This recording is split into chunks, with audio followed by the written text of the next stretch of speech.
Yes, hello everyone for joining us today to have a conversation about a big topic. It's a big topic for the world, but it's also a big topic for women in midlife, and that's grief. Yeah. And today it is 9/11, so I want to acknowledge that. And every morning I go out for a walk pre-dawn, and I'm now up to that 10,000 steps thing, although that wasn't the intention. It's just this is where I'm at with it. But I document the sunrise here because every single sunrise is very, very different. And I live in the desert, so quite often there aren't any clouds in the sky. But lately there have been because we've had climate changes hitting us here as well. So we are now getting rain. Not enough rain, but still rain out of season. So we're having a little more clouds. But this morning, I just couldn't look at the sun. It was like me staring directly into the presence of what is life now, because the sun's illumination, you can't hide. No. And I need to hide today. So I realized that, part of my not being able to deal with the sun is because, it is 9/11. And it is a day that for many of us, the world changed, and split itself open. And then, we're looking at that. That's a global thing. And the news is all, horrific, horrific, unfathomable, as you said. And so, there's this sense of holding the breath for me right now. And that is grief in a nutshell. It is about the breath. It is about holding life, or trying to pause the breath and the life, whether we do it consciously or not. That's what happens. Yes. So, welcome to Art and Heart of Menopause. Yeah. a cheery day, but you're so right. It is about that kind of, or in reality, it becomes very shallow, kind of rapid breathing. But before we get too into grief and what it means, particularly for this life stage, why don't we introduce ourselves? For those people who have not joined us by now, I'll start. I'm Clarissa Kristjansson. I am a Chinese medicine practitioner. I focus on Chinese nutritional therapy and Qigong, very focused with women, and particularly with women perimenopause, menopause, and into that next stage of life. And I write here, Heart of Menopause.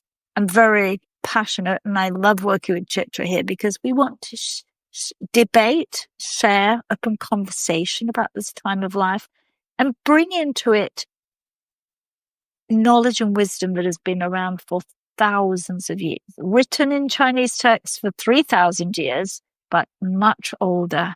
And so much of it is so relevant to where we are today. Yes.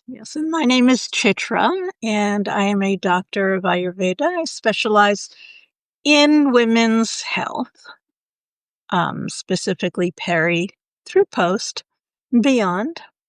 And I write Art of Menopausing, because I really think that women have to understand that menopause isn't a single day in the life. It is a series of days. It is the life. This is a thing that we are at for a very long time. Not all of it, we don't have to suffer through it. And we also don't have to medicalize it. And that's why I love being here with you, is because we are taking the non-medical approach. My personal belief is that if we need to have medicine, if you need to have that surgery, yes, absolutely. But that's not the first step. Or if you need the hormones, yes. If it's shown that you absolutely need them, then yes, take them. But that's not the first step. The first step is in the wisdom of these ancient medicines. And what we do here is also translate them into how we can work with them today in 2025 as women who have some autonomy, who may not have full support of what those ancient of other times before the nuclear family was really predominant. Yeah, very, very true. I think the context is different. So things that people did thousands of years ago don't fit, yet the principles can be adapted, adjusted for our times. And that's what we talk about. And I'm going to say every single week we talk about food and rest and movement. And you'll hear me talk a lot about what you call mama and what I call acupressure points and massage, because so much of that is the basis of everything we do. Even in today's topic, grief, that will come back in ways that we can address these things, meet and manage. Yeah. And so let's talk about grief. So we've got this external world that we're grappling with right now of a change. Sometimes it's extremely sudden and harsh, and that causes grief because the way of life has changed, and that's where grief comes from. But in perimenopause and menopause and beyond, the grief comes more from an internal place. Sometimes we see it and sometimes we don't. Additionally, quite often women are in this middle place within their lives where they're also dealing with aging parents. So there may be grief from death itself, or grief from other or friends, because the older we get, the more the likelihood of us experiencing friends and family having grave illnesses increases. So all of these things are causes of death and of grief. And in perimenopause, it's a unique type of thing, the grief, because sometimes you can't pinpoint it. Yeah, I think that's very true. I think there are many moving parts to the grief. There's actual grief because, as you mentioned, there can be loss. But sometimes it's, well, I believe, a sort of subtle shift in our identity, or not so subtle for some women. Yeah. And maybe we end up with a kind of unexpressed grief for who we once were, who we could be. And I think it's a phase of life where a lot of women are left saying, who am I now? Who am I? And that can bring up grief. And I think when we talk about grief, we're not talking about a sobbing sort of sadness that can be there, but it's a kind of, I don't know, it's a heaviness. I see it when I do the practices with women. There's a kind of releasing on what we've been holding on to. Yet you're right, we might not be able to pinpoint it. Or I've been very beautiful and now I look different and I've traded on my beauty. I mean, I had a boss who was like that. She was Claudia Schiffer lookalike, and her biggest fear was aging. She was so frightened of this. And of course, eventually we all look different. I mean, that's inevitable. And there can be grief that isn't so clearly expressed, and yet it's somehow there. Yeah. And there's also it's the question is not always for everyone, who am I now? But who did I want to be?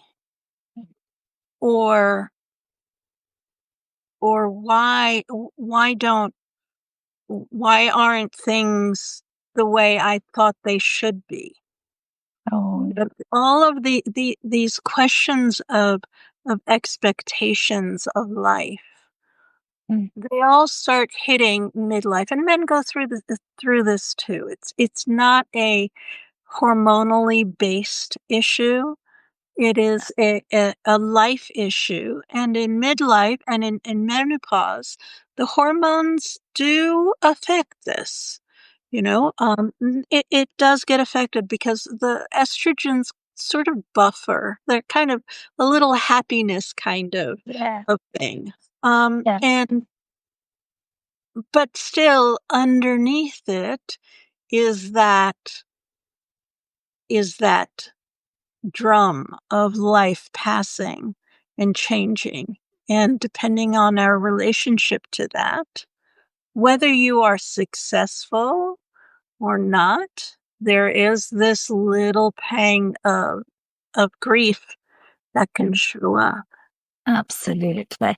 And of course, as you mentioned, estrogen is a precursor for serotonin. And so that's, when we don't have as much of that as maybe we once did, or it's changed form, we don't make as much of that happy hormone. Yeah. True. So in Ayurveda, and I'm wondering if, well, I know in Chinese medicine, we're looking at grief in the lungs. We Yeah. It's the metal element of autumn. we're looking at, there you go. And in Ayurveda, we see grief as a vata issue. Yes, it is the lungs because of the air and the prana that happens there, even though the vata isn't centered in the lungs, but it is that thing of movement. And one of the difficult things about grief, because it's vata, is that it changes. It changes constantly. And that's one of the reasons why Western perspectives have said, oh, you have to go through 5 stages of grief. It's there. I mean, that's been debunked somewhat, but those emotions are there, and many more, because there's such changeability to it. And yeah, so you're saying that it's part of the metal element? So when we come into this, it is the metal element. It's the autumn of our life. It's the autumn of the year too. So right now we're in the metal element. Earth turns to metal, and that it has its major organs are the lung, but also the yang organ is the large intestine. So I think that's very interesting because the lung is the breathing in and the breathing out, this coming and going. But the large intestine, if you get a imbalance there, you end up quite often with constipation and things that are stuck in the body. And what I really love about what Chinese medicine talks about here is we say grief and we in the West interpret that. But in Chinese medicine, we'll look when the imbalance is there. Is it an excess or a deficiency of the qi? So if it's an excess, the person's manifestation is perfectionist. They become quite rigid and dogmatic in their outward. And the grief as such is expressed in that way rather than being met and managed. But if it's in deficiency, people self-doubt. They become clingy, needy. So it really doesn't always show up in sobbing sadness, but in some of the behavioral traits that are the grief that is not being either being overexpressed or under it. Yeah. I love when Ayurveda and TCM like connect. Yeah. We just sometimes will see it from different angles. So Vata's home is in the colon. So large intestine, but and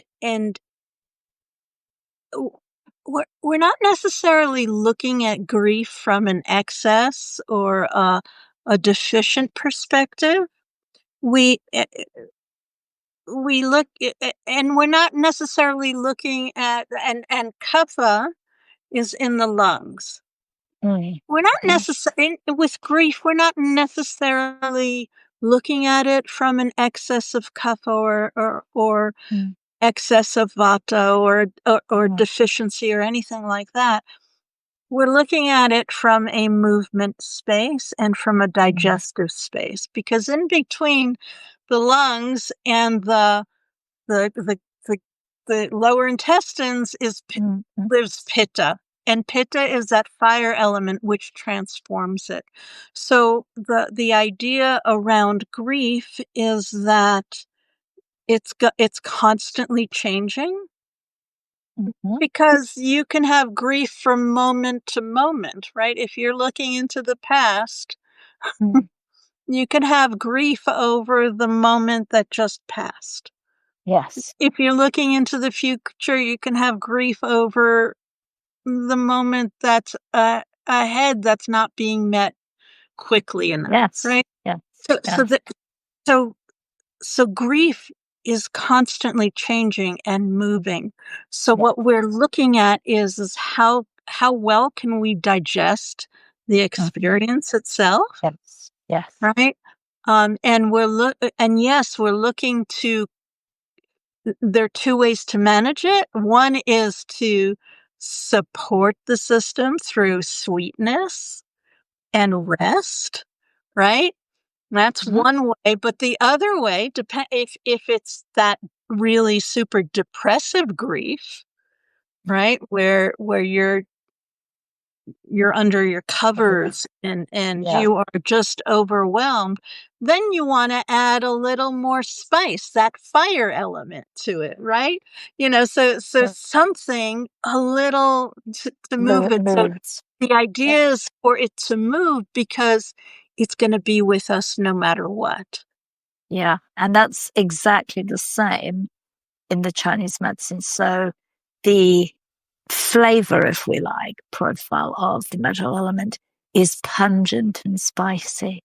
So from a food perspective, you would want something that's warming, which creates, of course, in itself, movement. You're not looking to cool the system. You're looking for it to move and flow. So again, you'd be adding warm spices, the cinnamons and the nutmegs and some of the ginger, not heating, exactly the same. So you get the system to flow. You get the chi and the blood to flow in the system. That's what you're trying to do here. Yeah. So almost identical there.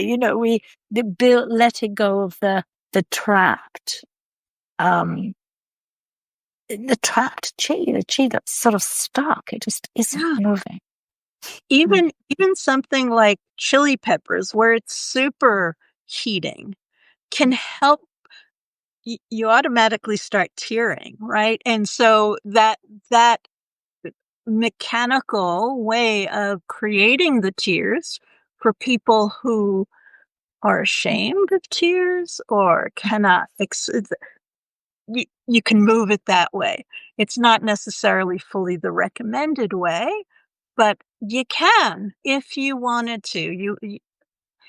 And like more movement, if you started taking up dancing, even though dancing doesn't feel appropriate, that helps.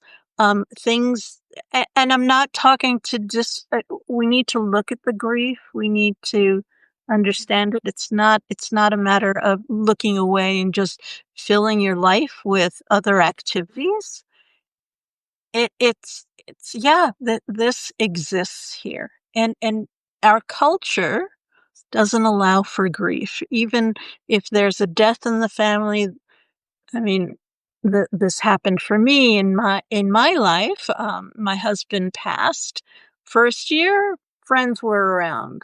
Second year was even more difficult because, well, the friends were there, but they didn't, and family, they were there, but they didn't quite, they were like on their way of get over it already. And then year 3 was the worst because I was expected to have moved on already. And grief, because it's vata, it is subtle and it moves and it goes throughout the body. Yeah. It will show up at different times based on different senses, different activities. And in menopause, the same thing is happening, where all of a sudden you catch a glimpse of the mirror, or you look in your shower and there's hair there, and or you try on a new season, you've changed your seasonal clothing and all of a sudden this doesn't fit, or it fits but it doesn't look right because the body has changed it. Absolutely. And it shows up in your skin and it's interesting because, of course, the other organ that exists with the lungs is the skin. And so it'll be showing up, your clothes don't fit, or you notice that you're not a little bit, something has changed, the shape of your face has changed, you notice the wrinkle you might not want, you don't necessarily immediately embrace it and say, oh, whoopee, that's my age line. People think, oh, what's that? What's happening to me? And there are all these signs, and there is just that sometimes, as you said, moving sadness that washes through us. And going back to what you were talking about, Chitra, there about, losing someone, we just don't have a culture of ancestors. And you try to go to Japan, anywhere in many, many, many cultures, there's a place to honor your ancestors. There's a day to go and honor them. And there's a lot of work going on in brushing and tidying and lighting incense and candles and giving food. And so that link isn't lost. Whereas we're almost like, well, I've arrived here and I'm individual, and what went else is kind of like, some history and some family tree, but never mind. This is a kind of honoring of them and remembering them in a very public way as well. I mean, it's not one person that comes to the shrine. It is hundreds and hundreds of people, and you're all together, in that collective grief and recognition. And that's a yearly basis. The thing that's unique about menopause is that we've not necessarily lost a person. We've lost ideas. We've lost dreams. Relationships. We've lost relationships, but not necessarily separated those relationships. It's like someone has moved on, mostly us, with our ideas and what we need to do, and so there's this grief over that, and then add on top of it, if you are sad about these things, you're not allowed to be sad. You're not allowed to grieve. You're either humiliated, made fun of, or dismissed. So it's the society, our culture just demoralizes a woman who may be grieving on top of having whatever symptoms may be happening that are uncomfortable, unpleasant, painful. Yeah. And you can't talk about it. It makes people sound like they're crazy. What are you sad about? You've got a nice life. And it is, as you say, it's so subtle and so changing, and it can come at any time when you can just be listening to the radio, listening to some music, that brings back a memory, a time of something that now isn't here anymore. And as you said, people move on. Sometimes actual relationships end, sometimes friendships end, because we're changing and we want something different. But there can still be a sadness if someone you've been friends with for a long time suddenly stops calling you, or you just don't feel the connection. That's a hard part. That is, and the thing is these that emotion also lead into other emotions, and it creates a ball of issues like anger. You're angry, and that is an expression of that grief. Anxiety, the sadness, fear, and what you do around that fear. There's shame. There's just additional stress and exhaustion. And women often feel disenfranchised from, yeah. And I think it's an important time in those feelings that we do need to ask for more help. And I think sometimes women are really good at soldiering on. And I've had holding on, like I'm going to keep going whatever happens. And actually we need to be held physically and emotionally at different points to know that we have support. And I think we sometimes have to ask for that, which is a big ask if we're the ones that are doing all the caring, all the emotional work in families and relationships. This is a big step up for many women. Yeah. And then there's, of course, the body betrayal issue, where how do you hold that? How do you get held through that? Because you look and feel different. And in our society, we're so visual. You look different. So people are literally changing the way they relate to you based on the way you look. So sometimes for some women, it's just better to shut it all down, pick up, quit the job and leave, go on the road where people don't know you from before. And then, so there's just a lot to handle it. Hi, Amanda. Welcome. Great to see you here. Nice. Definitely. And I do think that this is a time for us to make space to be reflective, to declutter, to have journaling, quiet rituals, that sort of space, because we have to make it some room to process what we're feeling. And sometimes we need more outside help, and sometimes we just need to carve out that sort of time to do those things. And they don't have to be big. Small, quiet rituals in a day can be lighting a candle. It can be taking that walk, that moment for that, making that nice tea and sitting down and just having those moments. But they help us to come back to the center of who we are and really just take time, take a breath, take a sigh. When we're sad, we make that sound quite often without realizing. Yes, we do. Hopefully we do.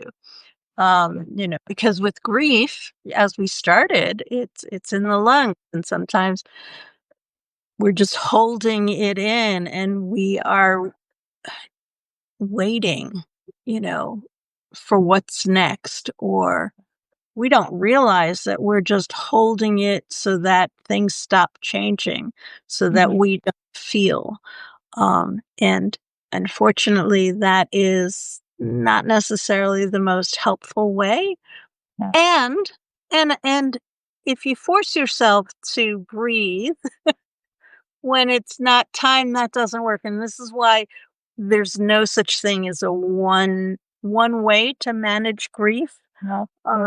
because it goes into the body in so many different ways. You can look for support systems.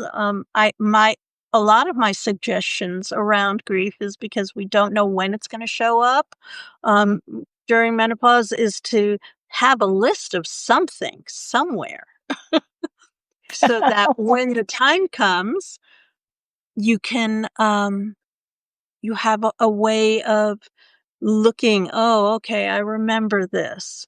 And it doesn't have to be a written form list. It could just be, if you were talking a candle, just making sure that the candle is there next to the place that you hang out at. Might be the thing to do. Because if you're in full grief mode, you'll forget the candle. You'll forget, right? That's why I like acupressure points, because there are some very simple acupressure points that you can use that really help with grief. And the easiest one is the one between your, I'm the wrong direction. Which way am I going? This way, here, between in that bit between the web between your finger and your thumb. There's a point there called Hegu. So it's actually a liver point. And that's a wonderful, very simple point that you can gently press. Don't have to do very much with it. And it really helps to relieve those things that just come up. It's a very, very easy little point. Clarissa, and it's not overwhelming. That is a point that does more than just grief, right? Oh, yeah. It's a great point for headaches. It's a good point if you have some pain in the body too, like a physical pain, like a lower back pain. It's a very powerful point. As a very accessible point for us to lean into. So I would imagine that you can make a habit of pressing that point. Yep, you can use that whenever you wish, just to, it's sort of, and it works quite quickly. That's what I like about it. And it's not hard. We can all find a little web space between our thumb and our finger. Some of the others you need to, search around a bit more for, because you're not as familiar with them. But they're also very, very, very effective points. But that's one of my favorite. The other one's the one here, and if you put your elbow to 90, then you'll find there's a little piece just on the outside. There's a little divot. That's called Kuchi, and that's also a good point for grief as well. But there's just some simple little acupressure points that can help bring a little bit of an immediate release, a bit of a release. And why I like them is because they don't overwhelm the person. I mean, when I do stronger practices with people, we actually go to the lung points, and they are here. They're under the clavicle. There's a little divot under the clavicle towards the end near other. There's a little divot there, and that's the lung 2 point. And that and the one just below it, the lung 1, a little down, they can be very strong.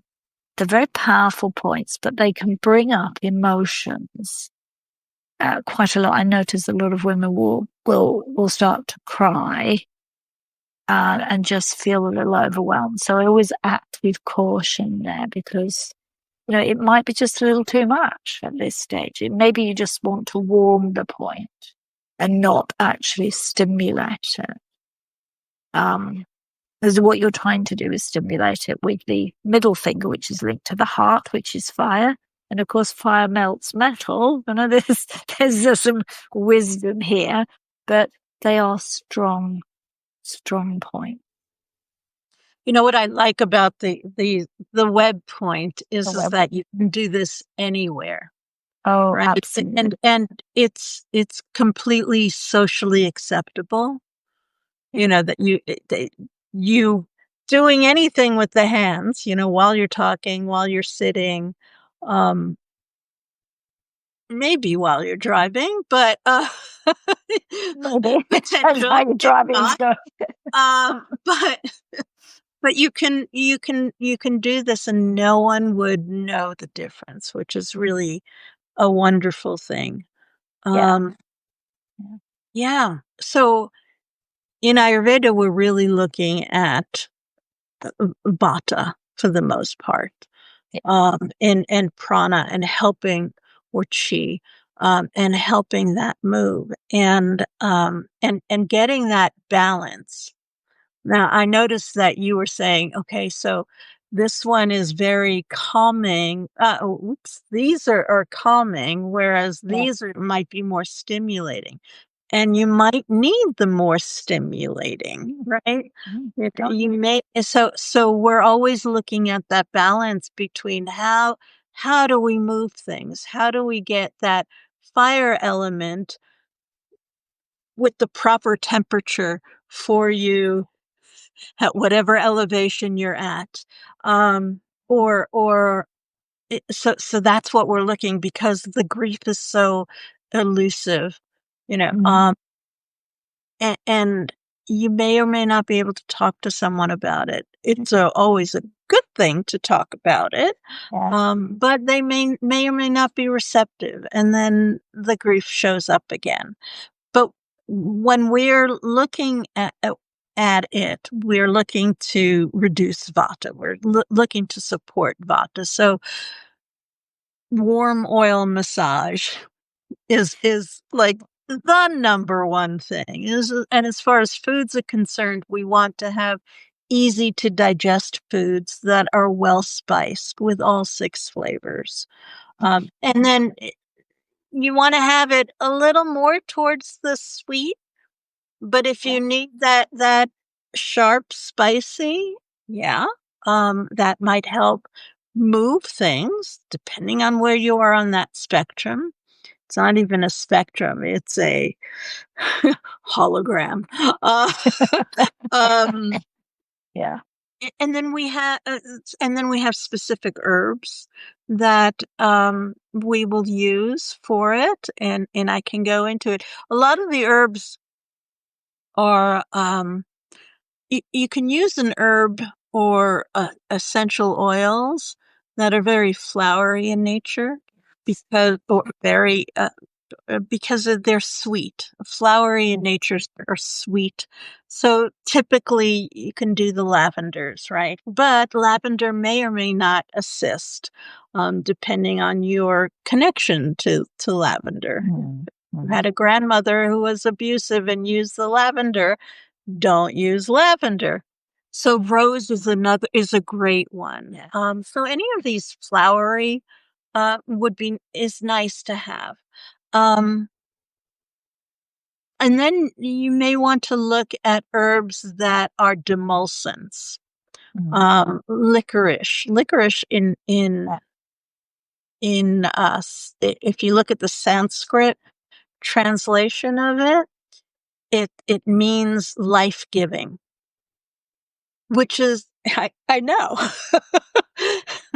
which means that grief is about no life or not life or less life.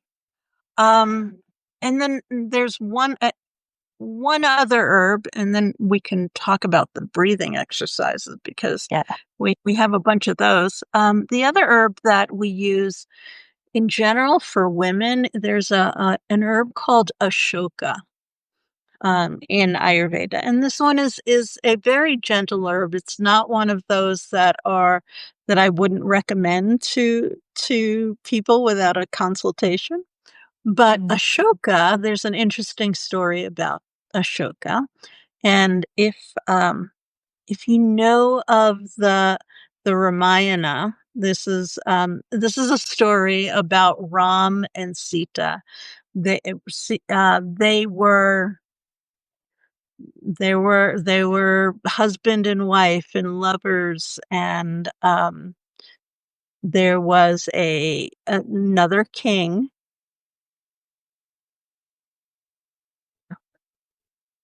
demon, depending on how you want to call it, who came when she was the queen, Sita, who kidnapped her, and and he placed her. It's a long story, very involved, and it created a war between these two kings.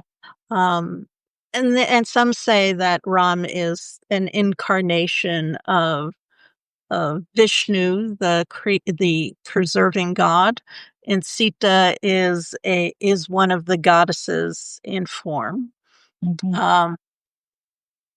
Lakshmi is the god.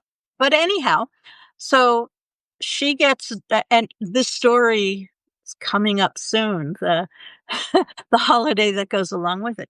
So she was put into a garden during the kidnapping period, and he wanted her to marry him, basically, or to be with him.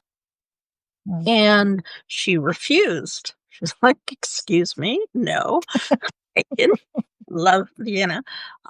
And so the tree that she sat under was called the Ashoka tree, which is the same herb that we use for grief, because that's what she was doing that entire time. She was grieving, wanting it, knowing that her husband didn't know exactly where she was.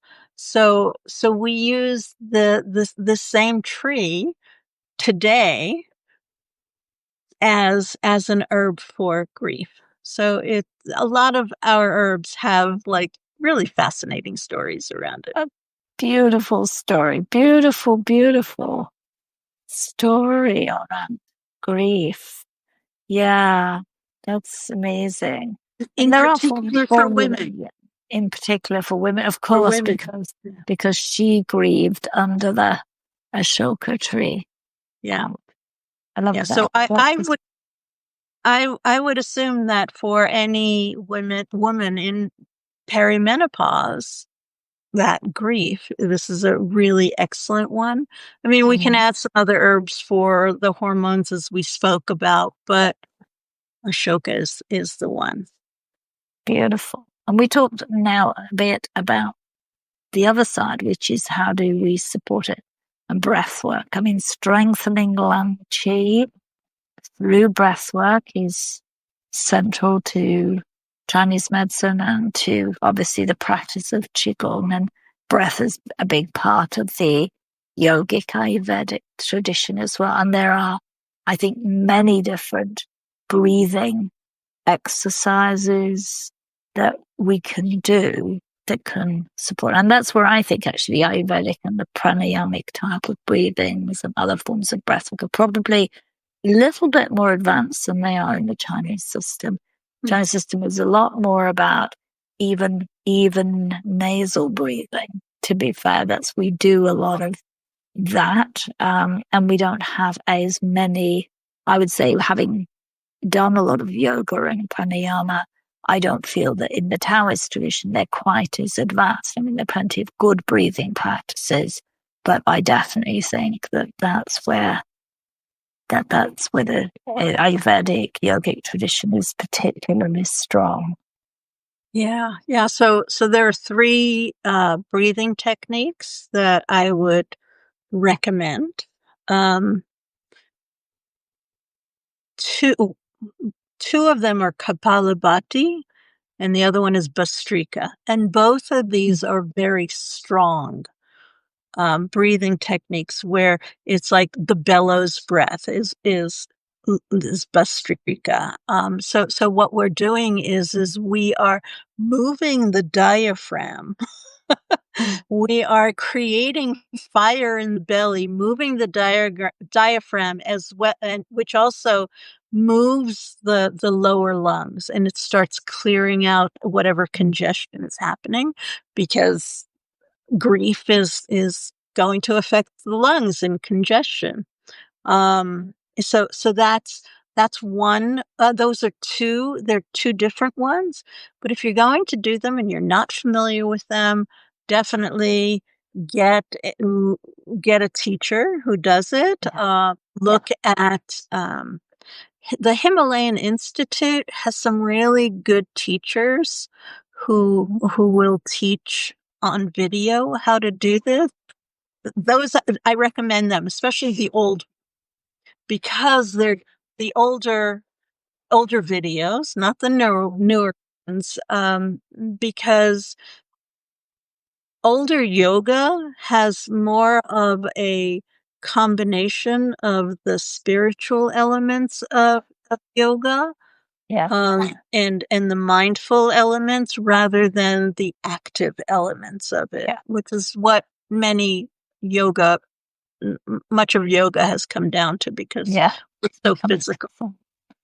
So you start out really slow, really, well, those are not slow, but you don't start out with 100, 100 of these things at once, which is something that I saw recently recommended by somebody, which I nearly lost my mind, but, which is why I said the older ones. But if you can hit 10 of these breaths, that's a lot in the beginning. Or in yoga studios, they'll tell you to do 40. 40 may be too much if you're in grief, because what you're doing is you're fanning the flame. You're working muscles and tissues that have not been really activated. They're deep. You're working, the entire cage of the lungs are also having to move. So in between, you've got muscles, right? So you can create pain, but enough said. Go slow. The other one is called Brahmari, or bee breath, where you're humming. And you're vibrating. And what this does is this is that sweetness piece, right? Before we've got that fire, and now we're looking at the sweetness. Think bee, honey, sweet, right? Mm. And what this does is it will move things. It'll calm you down. But it does this slight movement, and it's been shown to affect the vagus nerve, which of course is allowing you to feel safe. And that's the underlying issue around grief, is there's this change and we don't feel safe. Which is why we need to be held. We do. And I would say, and add to the Qigong tradition, then there's like two routes. One is the Zhang Fu, and that's actually different organs of the body, and that's a particular form of Qigong. And there is obviously a lung one alongside the others, and that's very powerful for getting Qi to move specifically in the lung. And there are some teachers that do teach that beautifully online, and it's worth looking at that particular form. They're strong, but you can go at your own pace with those. And like all of these practices, you can make them as strong as you want them to be. And the other is the healing sounds. And there are 6 healing sounds, and one of those is for the lungs, but it comes with movement. And the sound for the lungs is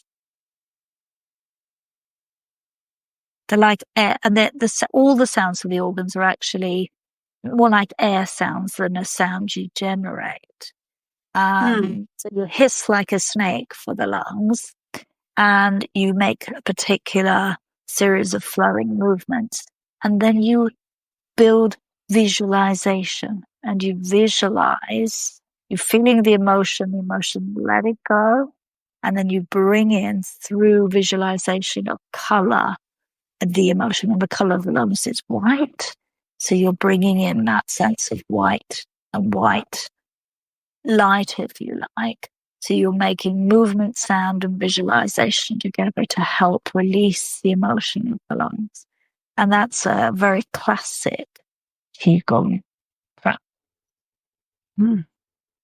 Beautiful, beautiful. It just reminded me of the Bij mantras, which is these sounds that are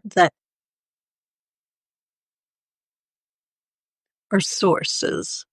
Like Om is a Bij mantra, right? So that's the first sound that is created during the earth. And you can Om yourself if you wanted to during grief. That would be a good thing to do. But I haven't thought about that until just now. But yeah, it's a good thing to do mantras, to do regular movements and sounds that are calming. That because the last thing we want is agitation. We want to move things, but we don't want necessarily want agitation. Yeah. So we've talked about some different things there around. I know. We didn't talk about food, though. We can talk food. No, we did talk food. We talked a little bit about warming spices and root vegetables, but and things that are easy to digest. It's like chicken soup. Great stuff. Warming soups and stews, definitely. But comfort foods. Yeah. Without the guilt. And again, it's not too much, depending on what your comfort food is. But you want to have food that is easy to digest, because if the digestion is working too hard, then you're not digesting the grief, right? So easy to digest foods. You want to make sure that you're sleeping. If you can, make the space for sleep.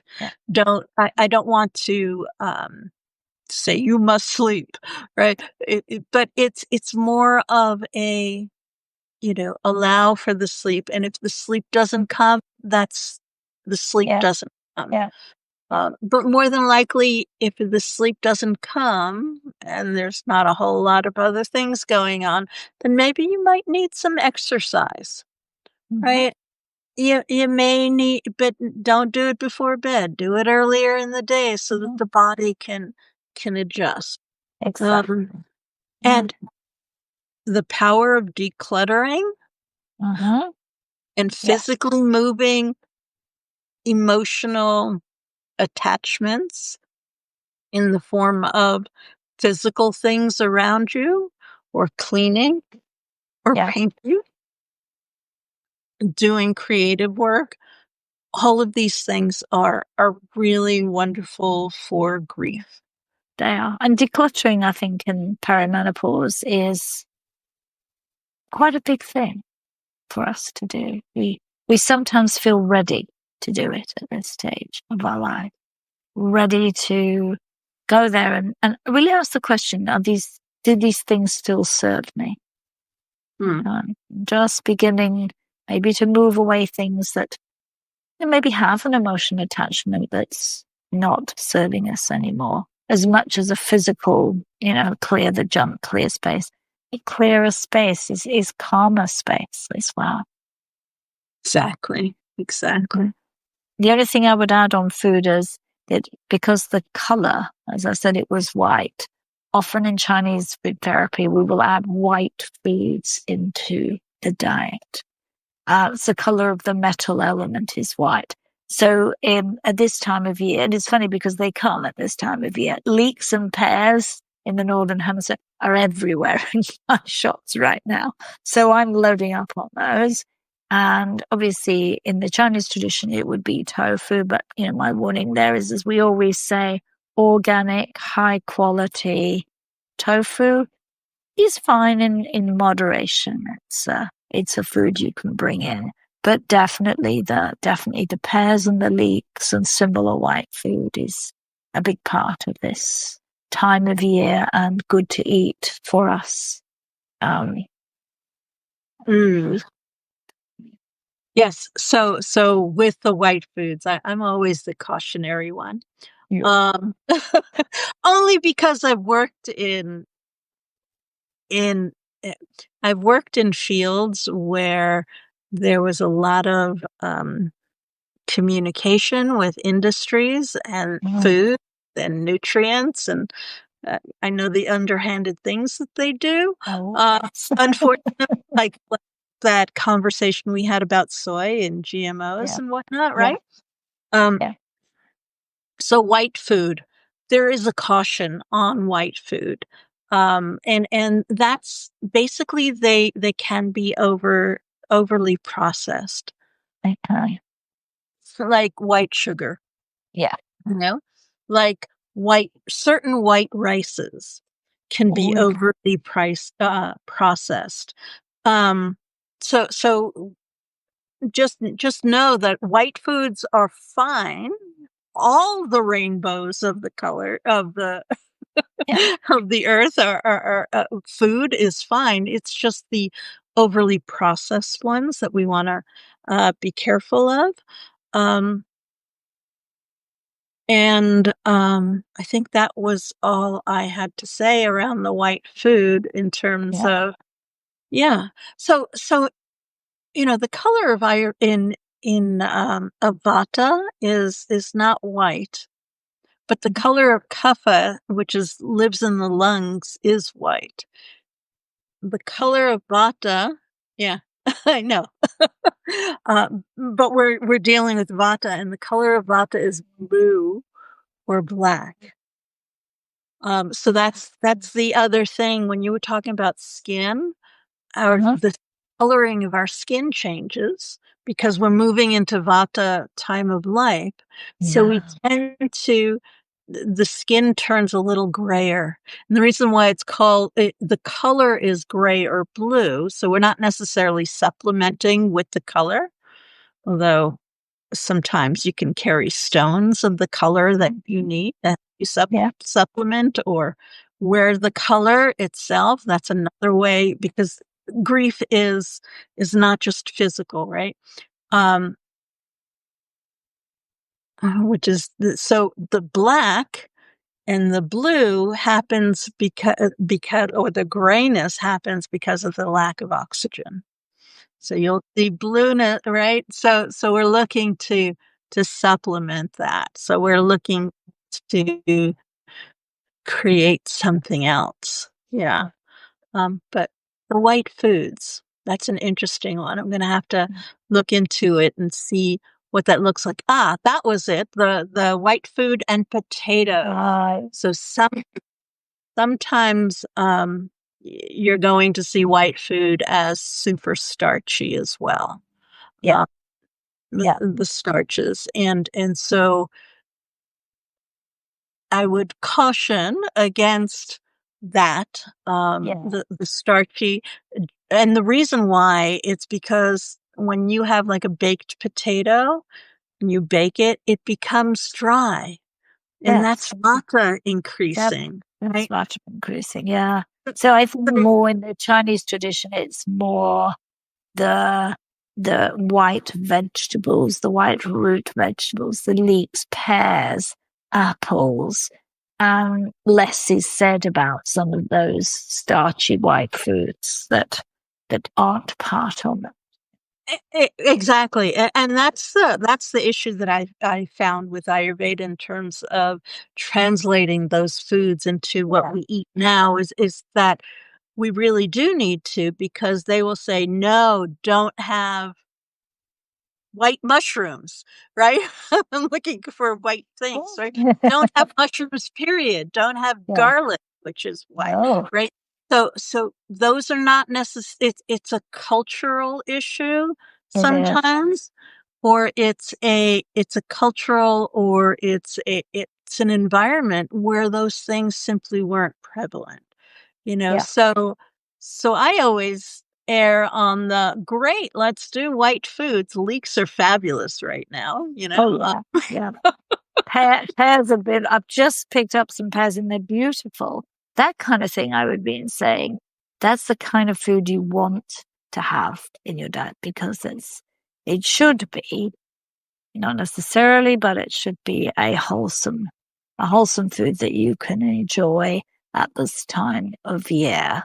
And they're bringing some sweetness and some, of course, leeks bring a bit of pungency with them. So you're getting that. But I wouldn't be saying eat lots of white pasta or white bread. I mean, that's overly White processed bread, with yes. bleach.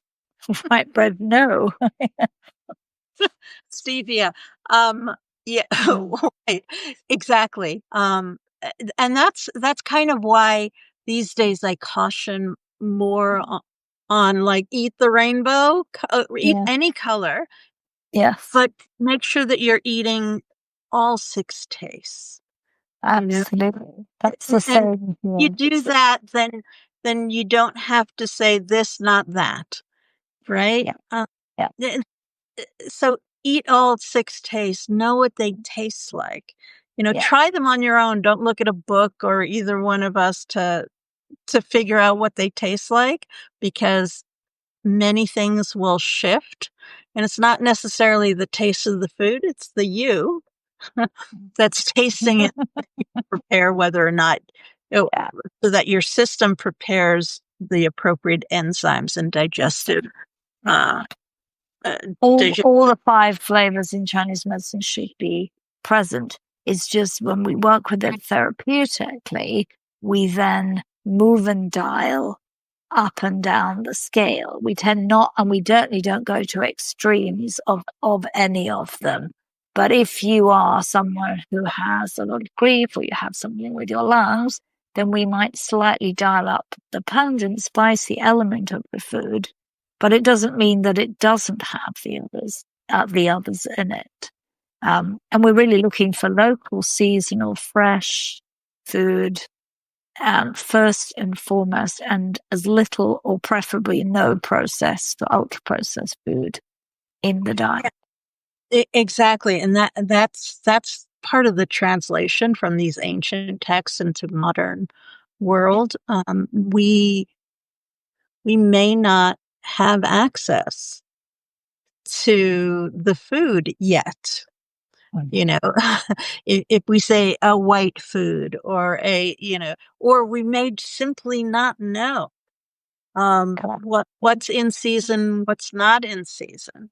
Well, no, Because because we've everything broken that. We've broken that, haven't we? By saying, whereas in my childhood, food was seasonal. Your childhood food was seasonal. It just was what it was, and that was what you had. So now it's autumn. Now we eat this. Yeah. we have pumpkin spice now. Oh. We didn't have pumpkins, and that when I grew up in the UK, there wasn't such a thing as a pumpkin. We didn't know what that was. That was something. Well, what is a pumpkin spice anyhow, right? Well, I don't know. They're sweet in general, but I'm just kidding, only because every single year since it was discovered, or since the person marketed it, because these are spices that we usually use, but yeah, there's been a debate on whether you love it or hate it. Oh, right. I know Europeans don't have this thing, but No, we don't. We you're don't. lucky, because it's really an opportunity for the companies to add more sugar to to whatever it is to create yeah. Oh, yeah. So we talked quite a bit about grief there and different ways to approach it. And I think recognize that it's with us, and it pops up at any time. Sometimes when we least expect it, particularly in this midlife transition. And I think maybe acting with some kindness towards ourselves when it does, and acknowledging it and accepting it. It's part of life. There are bigger grief things too, but a lot of this is transitional at this stage. It's a real shift from a whole chapter, a big part of our lives, going through all those stages to something else. And when anything changes, I think there's always some grief, whatever it is. Unless you're a child growing up, right? Then then it's like it's from childhood to adulthood as that being. There's little grief. right? For the adult that's growing, that's helping them grow, that's witnessing, then there is some grief. And right now we are also going through grief collectively, universally throughout the world. Okay. And as you said, kindness and perhaps the word compassion too. Yeah.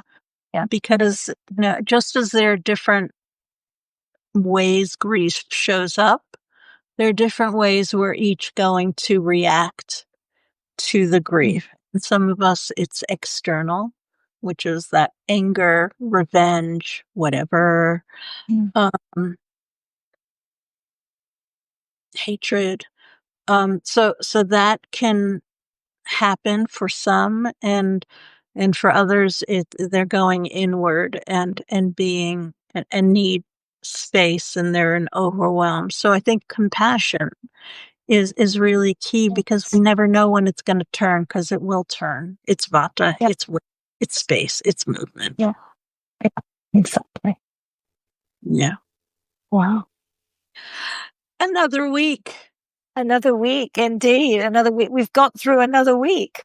Another week. And we will be back next week at the same time. We will. So thank you for joining us. For joining. For those who watch later as well, thank you. Yes. And if you have any questions, we're here.